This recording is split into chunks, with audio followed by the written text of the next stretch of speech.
Hello everyone, welcome to your favourite NEET one channel. बच्चों, आज आई हूं मैं एक मजेदार सा अपडेट लेके, but sadly this update is not for NEET 2024 aspirants. अगर आप नीट 2024 अटेम्प्ट कर रहे हो, 12th पास कर चुके हो, ये अपडेट आपके लिए नहीं है, तो you can skip the video, save some time. Time is the biggest asset that you have. Time बचा लो बच्चों, पढ़ाई पे ध्यान दे दो। बट अगर नीट 25 या नीट 26 के लिए आप प्रिपेयर कर रहे हो, ये मजेदार सा अपडेट आपके लिए है बच्चा। तो चलो जी, ये अपडेट है 4 अप्रैल का, थर्सडे का, जहां पे सीबीएसई ने अनाउंस किया है कि big changes in the exam format for class 11th and 12th from this academic year. मतलब 24 में जो बच्चे अभी क्लास 12th में गए हैं, उन बच्चों के लिए है ये अपडेट। तो क्या चेंजेस लाने वाले हैं और मैं क्यों खुश हो रही हूँ being an educator in the NEET UG category, what is making me so excited, वो बात करते हैं बच्चों। कि देखो, सबसे पहले the new format will focus on, जो चेंजेस आएंगे एग्जाम में, it will focus on concept application question rather than long form answers. Long form रट्टाफिकेशन में कम और कॉन्सेप्ट्स पे ज्यादा ध्यान देने वाले हैं। वैसे ये बदलाव करते आ ही रहे थे, अभी और ज्यादा करेंगे वो लोग, ठीक है।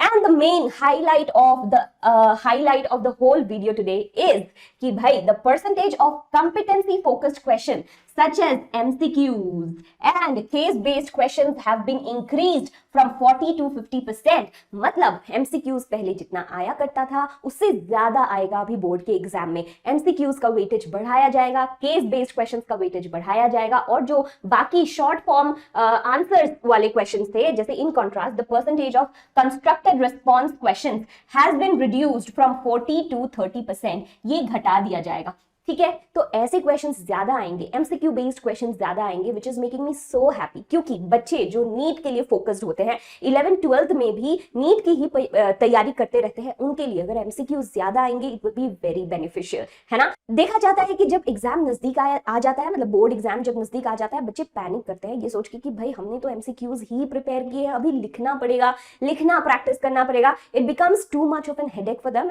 It stresses them out for some time. तो बच्चों, अभी ज्यादा टेंशन की बात नहीं है। अगर आपको सेंटेंस फॉर्मेशन आता है, आप अपनी बातें इंग्लिश में या आप हिंदी में, what ever the language you use, उसमें आप सही से व्यक्त कर पाते हो और आपको चीजें समझ आती है, you will be able to do great even in your boards while preparing for NEET exam, है ना। तो एमसीक्यूज बढ़ा दिया जाएगा, जो कि एक बहुत ही एकदम ड्रम रोल वाला सिचुएशन हो गया है हर 25-26 एस्पिरेंट के लिए।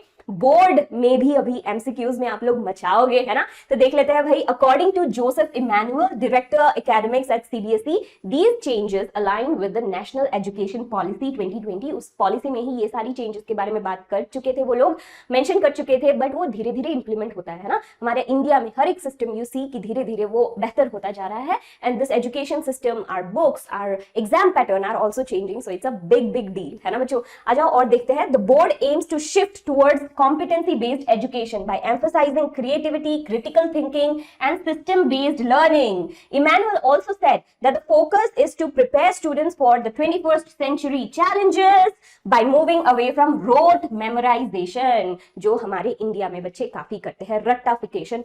सारा सब कुछ रट्टा मारा, एग्जाम के दिन जाके उगल दिया, अच्छे मार्क्स आ गए और फिर भूल जाते हैं लेटर इन लाइफ। अगर आप पूछो, फॉर एग्जाम्पल आप नीट के एस्पिरेंट हो, है ना, मैं आपको बोलती हूँ कि मान लो बायोलॉजी में ह्यूमन फिजियोलॉजी पूरा रट्टा मारा आप लोगों ने और जाके बोर्ड एग्जाम्स में लिख दिया, आपके बहुत हाई मार्क्स आ गए बोर्ड एग्जाम्स में, and later in life you don't even remember anything, है ना। ह्यूमन फिजियोलॉजी अगर आपको याद रहे, आपको चीजें समझे, कितना काम आता है वो in your long run. Knowing your own body is so important. तो इसीलिए रट्टाफिकेशन से दूर कर रहे हैं हमारा board. CBSE board is trying to take us away from रट्टाफिकेशन।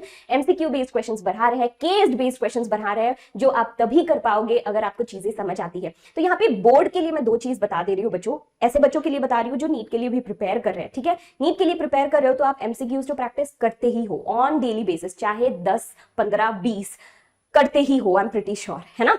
तो MCQ is sorted for you. दूसरा, जब केस बेस्ड क्वेश्चन आता है ना, तो जो नीट के लिए प्रिपेयर कर रहा है बच्चा, वो कॉन्सेप्ट्स भी साथ में बहुत अपना तगड़ा करके आगे बढ़ता है, बट इसमें जरूरत पड़ जाती है आपको आपके आंसर्स लिखने की कैपेबिलिटी में। आप किसी भी लैंग्वेज में आपका एग्जाम दे रहे हो, चाहे आप हिंदी मीडियम हो, आप इंग्लिश मीडियम में पढ़ रहे हो, आप उस लैंग्वेज में अपनी बातें व्यक्त कर पाते हो अगर, देन यू आर डन।